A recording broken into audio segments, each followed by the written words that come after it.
Grounding and bonding are essential for the safety and reliability of communications systems.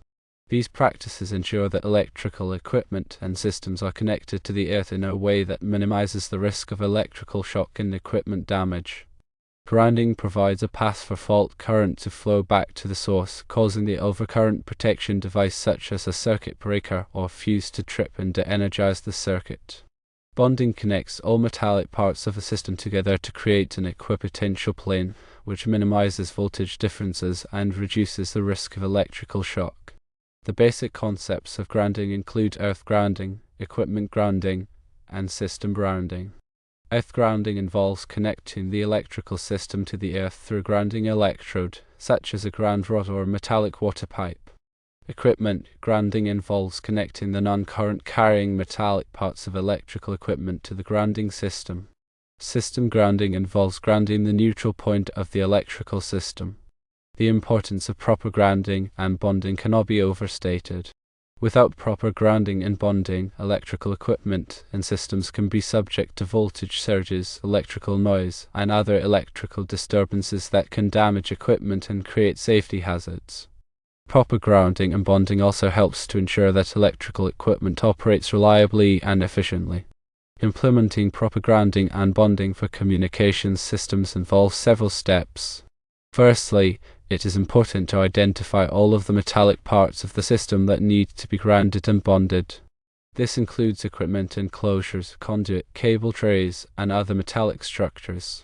Secondly, it is important to select the appropriate grounding and bonding conductors. The size of the grounding and bonding conductors should be based on the size of the electrical system and the amount of fault current that the system is expected to carry. Thirdly, it is important to install the grounding and bonding conductors properly.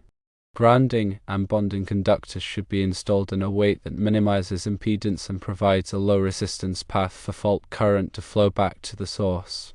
Several diagrams and examples can be used to illustrate the concepts of grounding and bonding. For example, a diagram of a typical grounding system for a communications system might show the grounding electrode, the grounding electrode conductor, the equipment grounding conductors, and the bonding conductors. An example of a proper bonding connection might show how to connect a bonding jumper to a metallic conduit using a bonding bushing. Several resources are available to help people learn more about grounding and bonding for communication systems.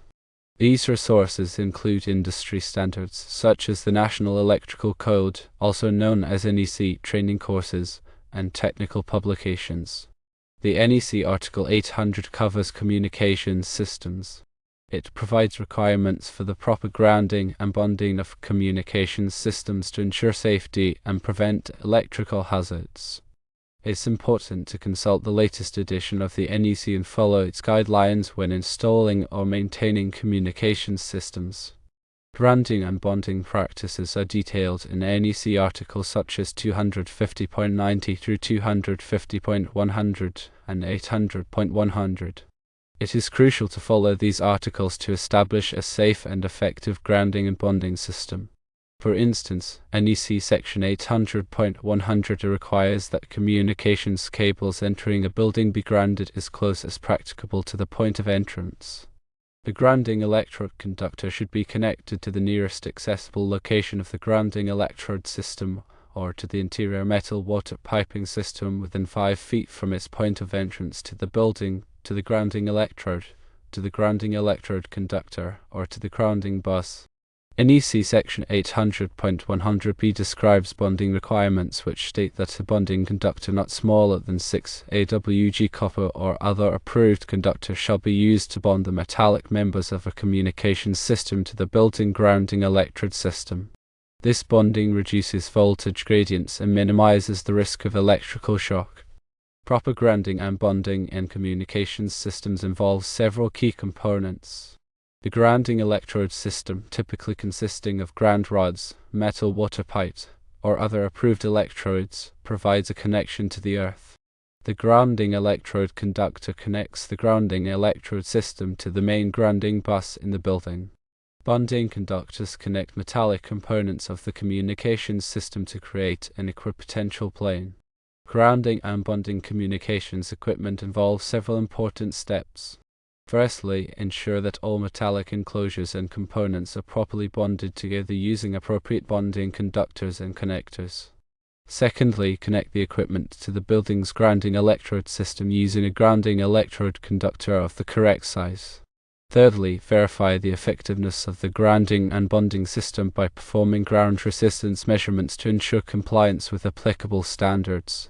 The NEC provides specific guidelines for grounding and bonding communication systems, including requirements for conductor sizing, bonding methods, and grounding electrode systems.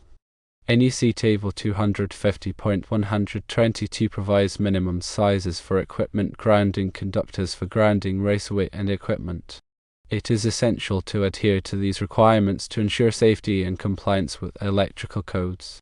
Several common mistakes can compromise the effectiveness of grounding and bonding in communications systems. These include using undersized grounding and bonding conductors, neglecting to bond all metallic components of the system, failing to properly terminate grounding and bonding conductors, and neglecting to perform regular inspections and maintenance of the grounding and bonding system. Proper grounding and bonding offers several benefits for communication systems. These include enhanced safety by reducing the risk of electrical shock, improved equipment reliability by minimizing voltage surges and electrical noise, and compliance with applicable electrical codes and standards. Regular inspections and maintenance are essential for ensuring the continued effectiveness of grounding and bonding in communications systems. Inspection should include visual checks of grounding and bonding connections, ground resistance measurements, and verification of compliance with applicable standards. Maintenance activities may include tightening loose connections, replacing corroded conductors, and repairing damaged grounding electrodes. The NEC provides specific requirements for grounding and bonding communication systems. These requirements are based on the type of communication system, the voltage level, and the location of the system. It is essential to consult the NEC and follow its guidelines when installing or maintaining communication systems. Communication systems are vulnerable to various electrical hazards, including lightning strikes, voltage surges, and ground faults. Proper grounding and bonding helps to protect communications equipment and personnel from these hazards. The NEC Article 800 addresses the grounding and bonding requirements for communications systems. It specifies the methods and materials that must be used to ensure a safe and effective grounding and bonding system. For example, it dictates the size and type of grounding conductors, bonding jumpers, and grounding electrodes that must be used. Telecommunications systems require careful attention to grounding and bonding to ensure reliable operation and protect equipment from damage. Proper grounding and bonding minimizes electrical noise, reduces voltage gradients, and provides a path for fault current to flow safely to ground. Data centers rely heavily on effective grounding and bonding to maintain uptime and prevent equipment failures. Data centers typically have complex grounding and bonding systems that include multiple grounding electrodes, bonding networks, and surge protection devices. These systems are designed to provide a low impedance path for fault current and to minimize voltage differences between equipment. Wireless communication systems, such as cellular towers and wireless networks, also require careful attention to grounding and bonding. Wireless systems are particularly vulnerable to lightning strikes and voltage surges, so proper grounding and bonding is essential for protecting equipment and ensuring reliable operation. The grounding electrode system is a critical component of any grounding and bonding system. The grounding electrode system provides a connection to the earth, which helps to dissipate fault current and stabilize voltage levels. Common types of grounding electrodes include ground rods, metal water pipes, and concrete encased electrodes. Bonding conductors are used to connect metallic components of a communication system together to create an equipotential plane. Bonding conductors should be sized appropriately for the amount of current they are expected to carry and should be installed in a way that minimizes impedance. Grounding electrode conductors connect the grounding electrode system to the main grounding bus in the building. Grounding electrode conductors should be sized according to the NEC and should be installed in a way that provides a low impedance path for fault current.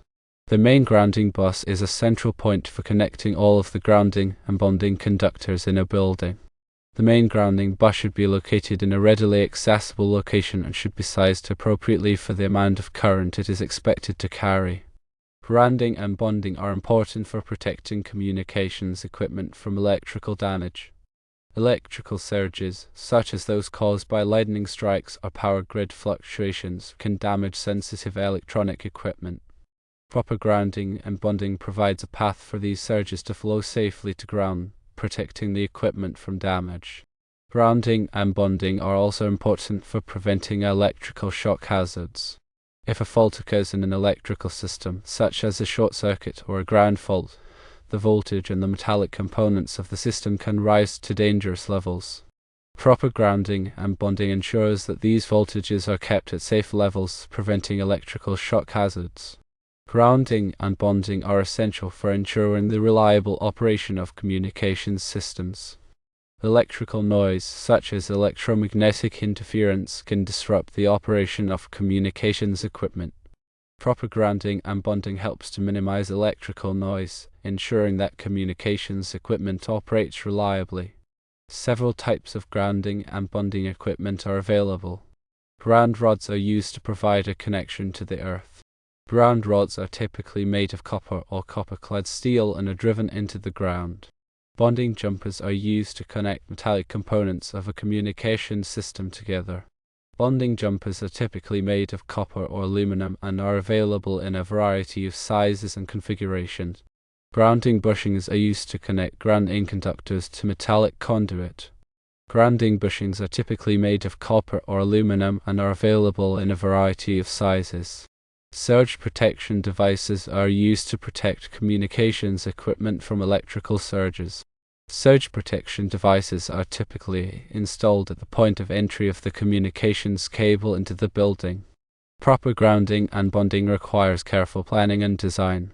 The grounding and bonding system should be designed to meet the specific needs of the communications system and the building in which it is installed. The design should take into account the type of communications equipment being used, the voltage level of the system, and the environmental conditions in the area. Proper grounding and bonding requires proper installation techniques. Grounding and bonding conductors should be installed in a way that minimizes impedance and provides a low resistance path for fault current to flow back to the source. Connections should be made using approved connectors and should be tightened to the proper torque. Proper grounding and bonding requires regular inspection and maintenance. The grounding and bonding system should be inspected regularly to ensure that all connections are tight and that there are no signs of corrosion or damage. Any problems that are found should be repaired promptly.